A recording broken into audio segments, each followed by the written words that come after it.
Hi there, this is Krista Schrader and this is my case study for Rocket Junior High. Summary of the case study. Richard Inman is in his first year as assistant principal at Rocket Junior High. He grew up in the south side of town and has a heart to reach those students who also come from there.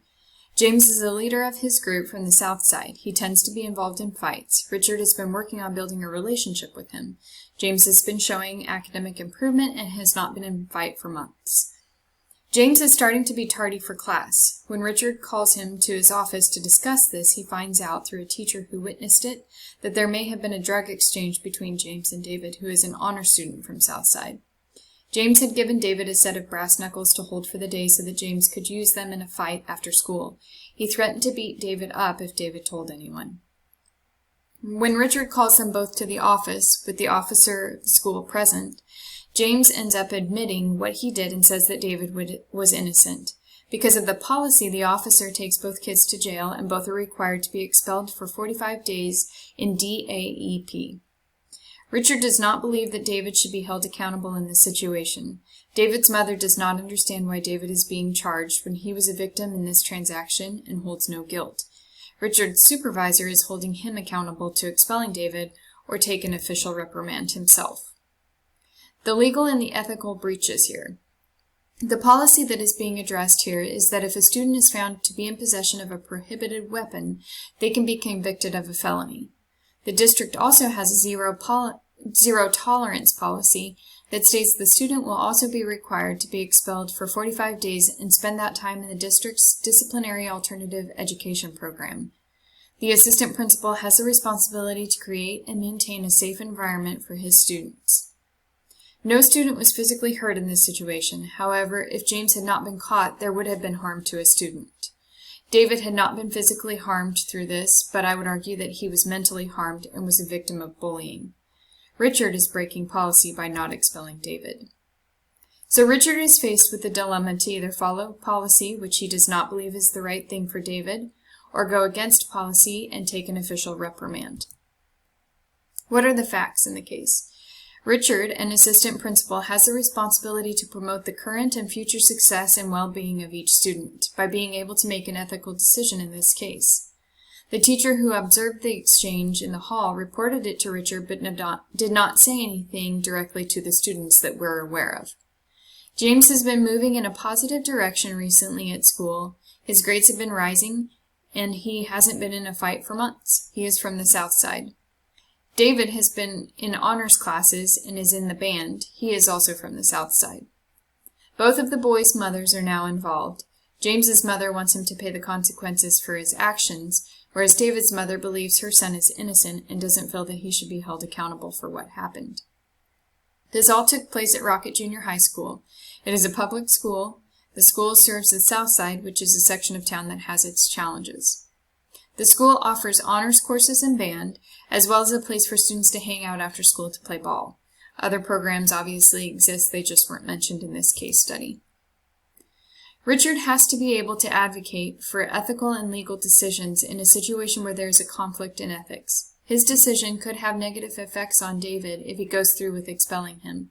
He must demonstrate the capacity to model ethical behavior in his personal conduct, which is challenging in this situation because it would be ethical to follow the policy and expel David, but it would also appear ethical to recognize that this case has some variables that prove an exception should be made for David.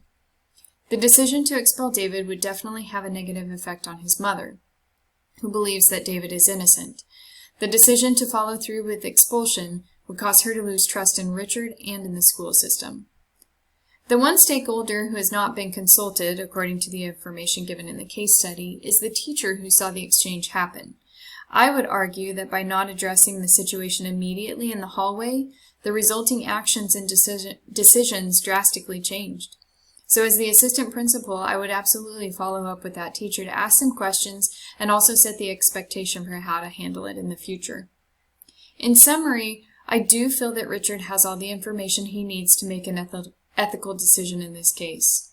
Further conversations are going to have to take place with David and his mother, the teacher, and perhaps the entire staff. I believe he has the commitment necessary to understand and demonstrate the capacity to advocate for ethical decisions and cultivate and enact professional norms. So what should Richard do? Richard has several options he can take here. He's going to have to dig down deep and find in himself the dispositions we have studied throughout the course. He needs to have some grit in this case, and he must recognize that one ethical decision may conflict with another ethical decision. His role as assistant principal is to make a decision that promotes the success of all stakeholders. Making the right decision is not always making the easy decision. Richard can follow his supervisor's direction and complete the forms resulting in David's expulsion, or Richard can stand firm in his decision that David does not deserve to be expelled. This will result in Richard receiving an official reprimand, which will remain in his file.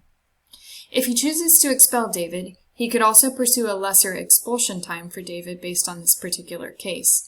The argument could be made that he feels he must follow the policy of the district, but that there may be instances where flexibility should be shown and what the consequences look like. If Richard chooses not to expel David, he could move forward and initiate staff training on how to handle situations that are seen or perceived to be questionable. He could also implement an anti-bully training program for the students of the school so that they will be better equipped to handle bullying if and when it happens. Let's evaluate the options. So if you take the decision to expel David, the pros there would be that this decision demonstrates that Richard understands ethical and legal decision making. By making this decision, Richard sets the standard for his staff that they will always follow the procedures and policies set in place by the school and the district. By adhering to the policies, the students understand that they will be held accountable to the policies set in place by the school and the district. The cons of that decision: if Richard expels David, the result for David could be detrimental. He will lose faith in the system, he may lose confidence in himself, he may be exposed to influences at DAEP that he would otherwise avoid at school. His family will be disillusioned with the school system and will probably be quite defensive for their son where they didn't feel the need to before. If he makes the decision to not expel David, the pro to that is, in this, Richard demonstrates the capacity to model ethical behavior in his personal conduct and relationships and to cultivate ethical behaviors in others. David will maintain his reputation at the school and will continue moving forward successfully in his education. David's family will remain confident in the school system. Students trust their leader to be honest and fair. They will see Richard demonstrate the ability to analyze a situation and recognize when extenuating circumstances warrant a change in repercussions. The cons to this: Richard's supervisors or superiors lose confidence in him to always follow policy and procedure. Here's some personal thoughts aside from the protocol. I feel that it is necessary to address another part of this case that doesn't come up naturally in the decision-making process. In the case study, it referred to the fact that Richard would later regret that he included the officer in the conversation with James and David. I believe what this implies is that it would have been an easy decision for Richard to exclude David from the investigation or documentation about this incident. James admitted guilt in bringing the weapon to school, therefore James is the only student who needs to be held accountable in this case. However, I think that it is important that I state that I firmly believe Richard did the right thing by having the officer in the room. We have been taught in this class that a leader has to be honest at all times. If Richard had lied because he felt like it was justified in this case, then he has moved his standard of honesty to one that meets his own needs. He would also lose the ability to require total honesty from his staff when he doesn't have that ethical standard for himself. One of our assignments taught us to draw a line between right and wrong and never come close to that line. By letting all stakeholders know the full facts about the case, Richard can then make his decision with a clear conscience and know that he has been fully transparent. So the final verdict: Richard should stand by his belief that expelling David is not the best ethical decision for David. Therefore, he will not expel him, and Richard will take the official reprimand on his record.